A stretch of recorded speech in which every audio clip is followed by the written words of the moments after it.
dodging a debate makes him look like the coward that he is. So, and she challenged him to another one immediately. He wants no part of it. He continued. I went from very successful businessman to top TV star, ... The voters and voter polls showed it, but the fake news media wasn't giving the credit that was due. Wow. Remember, I wasn't debating one person, I was debating three. They should fire everybody at ABC Fake News. Picture this: Melania Trump's White House Christmas decorations, but make it haunted house chic. Jimmy Kimmel and Stephen Colbert couldn't resist poking fun at the former First Lady's unconventional holiday spirit. But is there more to this eerie decor than meets the eye? As we unwrap the layers of this bizarre Christmas tale, we'll discover how the Trump family's holiday antics reveal a deeper disconnect from everyday Americans. From overpriced patriotic jewelry to questionable coin investments, this story is about to take you on a wild sleigh ride through the absurdity of political theater. As the holiday season approaches, the White House traditionally transforms into a festive wonderland. But this year, Melania Trump's unconventional choice of decor has left many scratching their heads. Instead of the usual warm, inviting atmosphere, the First Lady has opted for a stark, almost eerie aesthetic that's more fitting for a Tim Burton film than The People's House. Gone are the cheerful reds and greens, replaced by a monochromatic palette of whites and grays. Sparse garlands drape ominously over doorways, their barren branches a far cry from the lush greenery we've come to expect. The East Colonnade, typically a corridor of warmth and welcome, now resembles a stark wintry forest, devoid of life and cheer.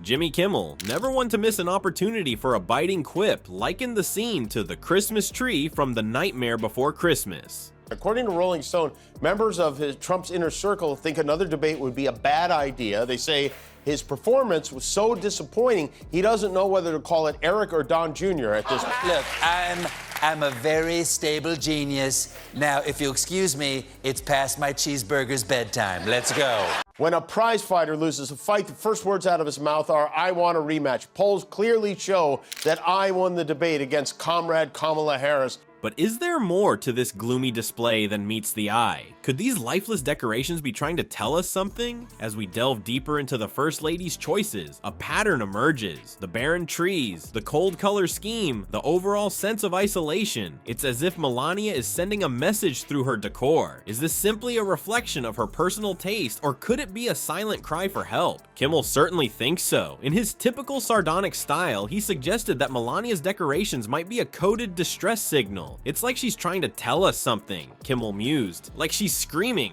"Help me!"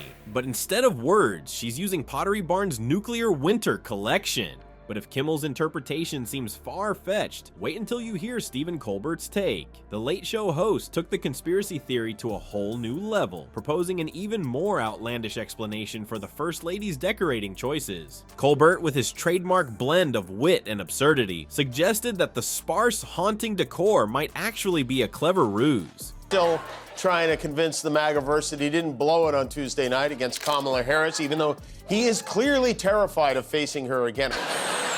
If you're going under for surgery, the last thing you want to hear your doctor say is, "Don't worry, I'm mentally stable and, like, really smart."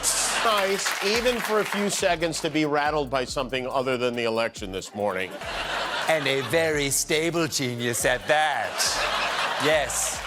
What if, he posited, Melania's trying to scare away any potential visitors? Think about it. Who'd want to spend Christmas in a place that looks like the waiting room for an evil queen's dental office? He went on to paint a vivid picture of the Trump's potential holiday plans. Picture it, Donald and Melania, alone in the White House, surrounded by their creepy decorations. No pesky staffers, no nosy reporters, just the two of them and their KFC bucket. It's the perfect Trump Christmas. While Jimmy Kimmel saw a cry for help in Melania's decorations, Stephen Colbert took the conspiracy theory to a whole new level of absurdity. Colbert's wild imagination transformed the First Lady's festive display into an intricate escape plot worthy of a Hollywood heist film. Could those innocent-looking stockings be harboring a secret that would make even the most paranoid elf blush? Colbert's theory paints a picture of Melania as a master of subterfuge, using every bauble and tinsel strand to orchestrate her great escape from the White House. According to Colbert's humorous interpretation, the Christmas trees weren't just festive decorations, but elaborate Morse code signals spelling out SOS to anyone who cared to look closely. The sparse garlands that had raised eyebrows weren't just a minimalist design choice, but a carefully crafted map leading to the nearest exit.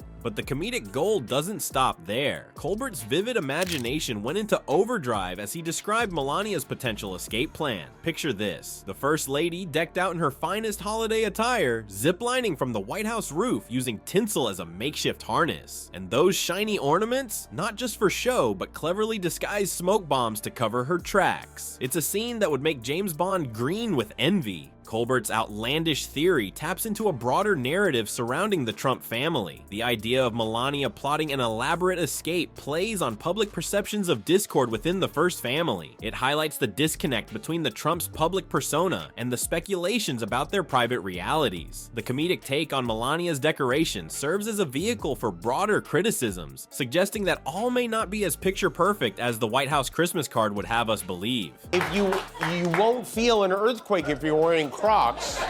They act as a shock absorber, and you're totally safe if you wear them. That's true. I learned that from J.D. Vance. Being like really smart is not the same thing as being really smart, sir. But wait, what happened to this guy?